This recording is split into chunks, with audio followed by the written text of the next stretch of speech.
Kozhikode medical college തീപിടുത്തവുമായി ബന്ധപ്പെട്ട Kozhikode sub collector അന്വേഷണ report പുറത്തുവന്നു. UPS ബാറ്ററി കാലപ്പഴക്കമുള്ളതാണെന്നും അത് മാറ്റണമെന്ന നിർദ്ദേശം പാലിച്ചില്ലെന്നും ഈ റിപ്പോർട്ടിലുണ്ട്. കെട്ടിടത്തിലുണ്ടായ സുരക്ഷാ വീഴ്ചയും റിപ്പോർട്ടിൽ പറയുന്നു. ഇക്കഴിഞ്ഞ മെയ് 2-നുണ്ടായ തീപിടുത്തവുമായി ബന്ധപ്പെട്ട സബ് കളക്ടറുടെ അന്വേഷണ റിപ്പോർട്ടാണ് പുറത്തുവന്നത്. തീപിടുത്തമുണ്ടായ UPS റൂമിൽ കാലപ്പഴക്കം ചെന്ന ബാറ്ററികളാണ് ഉപയോഗിച്ചതെന്നാണ് ഗുരുതരമായ കണ്ടെത്തൽ. ആശുപത്രി നിർമ്മാണത്തിൽ കെട്ടിട നിർമ്മാണ ചട്ടങ്ങൾ പാലിച്ചില്ല. അഗ്നിരക്ഷാ സംവിധാനത്തിന്റെ വീഴ്ചയും റിപ്പോർട്ടിലുണ്ട്. ക്യാമ്പസിൽ തീപിടുത്ത സാധ്യത ഉണ്ടെന്ന് ജില്ലാ ദുരന്ത നിവാരണ അതോറിറ്റി കഴിഞ്ഞ വർഷം മുന്നറിയിപ്പ് നൽകിയിരുന്നു. പക്ഷേ ഇത് വേണ്ടത്ര ഗൗനിച്ചില്ലെന്നും ഈ റിപ്പോർട്ടിലുണ്ട്.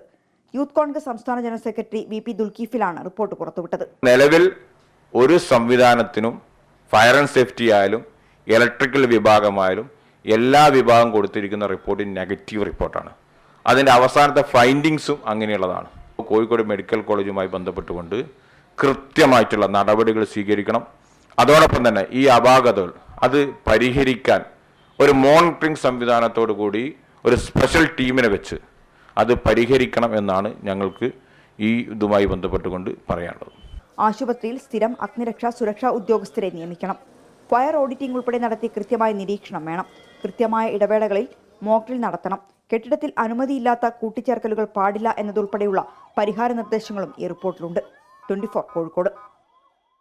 ലോകത്തെവിടെയായാലും ഏത് സമയത്തും 24 വാർത്തകളും ഓഗ്മെന്റഡ് റിയാലിറ്റി പാക്കേജുകളും എക്സ്പ്ലെയിനറുകളും വിശദമായി കാണാൻ ഞങ്ങളുടെ YouTube ചാനൽ നിങ്ങൾക്ക് സബ്സ്ക്രൈബ് ചെയ്യാം.